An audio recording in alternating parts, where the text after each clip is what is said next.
So I fully admit I really don't understand why all the hate, why all the backlash on the most recent update to the Xbox PC app where you can launch Steam games through the Xbox PC app. I don't understand the hate and why people are just absolutely kind of like hating for no reason. Like their fanboy is completely showing here and I don't get it. It looks like it's clear that Xbox realized that the console market isn't where they're going to be able to grow their platform. So instead, they're like, okay, we're going to do a detour and we're going to try something different. We're going to try to kind of evolve the gaming industry rather than try to, go with the flow and just follow the market leaders and just not get anywhere. And I thought that was something that Sarah Bond, Phil Spencer, and the Xbox crew was looking to do moving into the next generation, whether it be with the Xbox Ally X handheld or their new hardware, their continued partnership with AMD, and what that means with their Play Anywhere initiative across all different platforms, whether it be phones, tablets, cloud, console, PC, like all that. I thought all that was really good. But yet, there are still people out there, people on Twitter, people on social media, where they don't see the bigger picture. They just don't see the bigger picture. The fact that people come out and say, I don't need an Xbox app to play Steam games. In fact, I don't need an Xbox at all. They just miss the picture completely. So I hope to be able to kind of explain my thought process on the next evolution of Xbox, the next evolution of game, the true next gen experience of games. Hey, everybody, if you're coming to the channel for the very first time, please do me a favor, smash that thumbs up and subscribe button. Letting everybody know right off the bat, this is a no fanboy fly zone. Okay, we do not simp for one brand or another. We are here on this channel because we love games. Doesn't matter if you're on the Nintendo Switch, cell phones, Xbox, PlayStation, or Steam Deck. It does not matter. We are here because we love games. And I like to talk about anything that is kind of like the next evolution of gaming. And I'm really impressed on what Xbox is trying to do and kind of break down those exclusivity walls. There's some people out there that feel like, hey, exclusives are good for the business. I am sort of like in the opinion of, I feel like exclusives aren't as important as they once were, maybe a decade or 2 decades ago. I think exclusives kind of ran their course. They were important, but even PlayStation would come out and say, hey, you know what?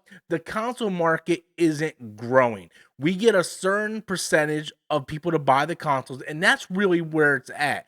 Like the Nintendo Switch sold, I think, like over 150 million. That is phenomenal. But you want to grow the console base, and a lot of the younger generation has moved over to PC, moved over to cell phones, moved over to tablets.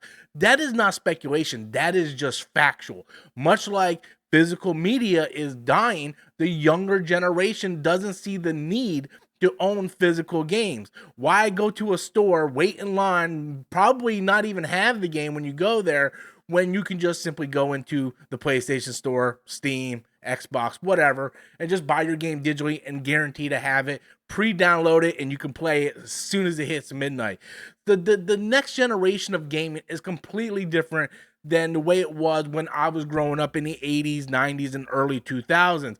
Things are changing, but there are people out there that continue to want to stay in the past, and they don't understand what are some of the things that Xbox is trying to do. Xbox realized that they lost the console war, or that to me I feel like is a no-brainer. People know this. People know that Xbox has lost the console war. Xbox knows it. Phil Spencer's come out and said it in interviews. They know they lost the console war. So what would you rather them do? Go the route of Sega and just throw in the towel? Be like, yeah, we lost the console war. We're just going to throw in the towel like Sega and just release software across all platforms. That's what people want. That's what people want, but that's not good for business. It's really not good for business. You do not want just one market leader to control everything. Then we get like insane prices like $80 Mario Kart games or a $700+ PlayStation 5 Pro.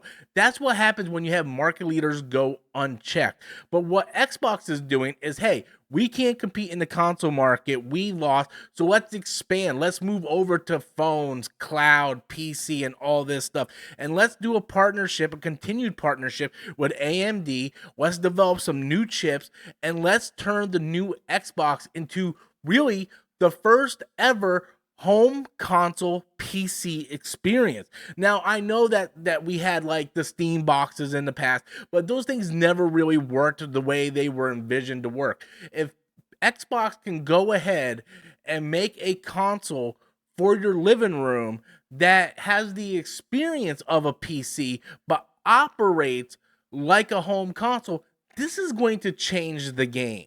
And I already have something like that. Like I showed you my Steam Deck. I love this thing. This changed the way I look at gaming. I play everything on this Steam Deck. I dock it when I want to play it on my TV in the living room on that couch behind me. I bring this thing to work and play on my lunch break.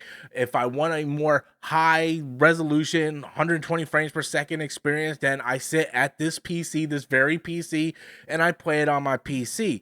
I love the Steam Deck, and I feel like Xbox is like, okay, we're going to take sort of what Steam Deck has done, and you see the evolution of these systems, right? Like Nintendo changed the game in the Nintendo Switch.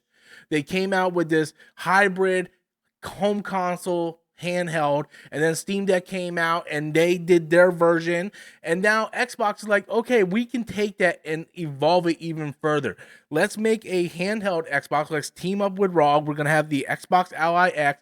It's gonna be super powerful, new complete chipset, and is going to operate as a comfortable handheld. You can play it as a console, and we're gonna, integrate this new Xbox interface where you're going to be able to launch other launchers, like launch other games from other launchers, whether it be Steam, Epic, GOG, it doesn't matter. We're going to incorporate that in our new Xbox OS, much like Steam does with their OS, and this is going to change the game. So when the next Xbox, and what people don't understand is this is the first step. Like, this is not the final form of this whole initiative. This is nothing but the first steps. And of course, just like everything, things get better over time. You release something, you take notes. Okay, what went right? What went wrong? What can we improve on? You look at something like the original Xbox compared to the Xbox 360. The Xbox 360 was the Xbox, but on steroids. They added, achievement system. They added the marketplace. They added Xbox Live Arcade, and so many different things. And the Xbox 360 was so good that PlayStation incorporated that with the PlayStation 4. The PS3 kind of had some of that. It didn't have party chat. It didn't have people don't remember this, but the PS3 didn't have trophies for the first couple years of the console's life cycle. Like, it wasn't until much, much later on they incorporated trophies onto the PlayStation because they found that the achievement system over on Xbox was so well received. So people like to alter history to fit their narrative, but what they don't understand is the PlayStation they're playing now would not be the PlayStation that they have if it wasn't for the steps that Xbox and the Xbox 360 did. So I don't understand all this backlash about what Xbox is trying to do by incorporating these other storefronts like Steam, Epic, and all, because that's great. Because it's going to give the consumer, guess what? That is you, that is me. We are the consumer. It's going to give us more options to buy games. Right now, over on Steam is the summer sale, the Steam summer sale, okay? And there are tons of games on here, super cheap, that are like 50, 60, 70, and some of them are 90% off. And you can get great games at a low price. And when you have options like that, you as the consumer get to save money, get more variety, and you get to pick and choose. One of the best things about physical gaming is you could go to like a Best Buy and you might find a game on sale, or you go to Walmart or GameStop or Target, you go all these different storefronts and you'll find games on sale. But if you are dedicated to just the PlayStation Store or just the Xbox store, you have to buy games at full price, or whenever PlayStation decide, yeah, we're going to put this game on sale, you buy the game when it's on sale. But if Xbox really moves forward with this new initiative, then you'll be able to pick and choose where you buy your games from. You'll be like, wait, you know what? Epic is selling this game for $10. I'm going to buy it on the Epic storefront, but I can launch it in my Xbox console. I'm going to buy this game over on Steam because it's cheaper, or, it's a better way to game. It's a better way to game because it gives you, the consumer, options. And I really don't understand when I look at fanboys like this that just miss the bigger picture. Yes, you do not need an Xbox to play Steam games. Yes, that is 100% true. But what Xbox is trying to do, what this dude is failing to understand, is they are changing what gaming is, what it means to be a gamer in this generation onto the next generation and future generations. The fact that exclusivity is not as important. We see companies like Square talk about, hey, Final Fantasy 16 did not meet our expectations. Final Fantasy 7 Rebirth did not meet our expectations. We see games like Stellar Blade outsell the PlayStation 5 port on the first, 9 days on Steam. People need to realize that the world is changing. Gaming, the landscape of gaming is changing, and we need to evolve with it. More people are going over to PC. Let's be honest, PC is the better experience. So for Xbox to go, you know what? We can go ahead and kind of tear down everything that is needless inside Windows 11 and put together a great console PC hybrid that gives people who aren't comfortable with PC the PC experience, but on a home console. To me, that is brilliant. I want to see how they are able to pull that off, if they're able to pull that off. But this whole console warring for, hey, I'm with Nintendo. Look, if you bought a Nintendo Switch, I hope you're having a fantastic time with it.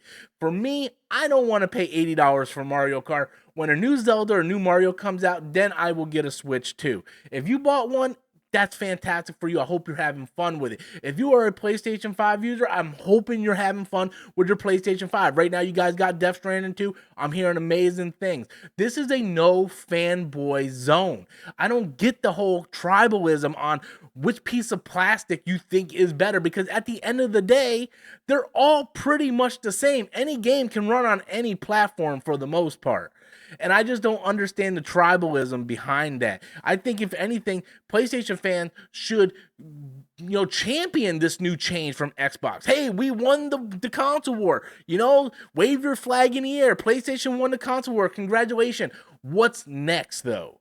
What's next? It can't just be a PlayStation 6 and keep giving you more of the same. We need to evolve the gaming world, the gaming atmosphere. And I think that's what Xbox is doing with Sarah Bond, AMD. And I am very excited to see what the future is going to hold for not just Xbox, but for gaming in general. And that is something that we all should be excited for. Anyway, that is just my thoughts on it. I want to thank everybody for watching this video. If you stuck around to the end, then guess what? You must like me. So do me a favor, hit the like button, subscribe. We're on our way to 6,400 subscribers. Channel has been moving up. I want to thank each and every one of you guys for watching the video. Please hit the subscribe button, and I will catch you guys all next time. Have a great day.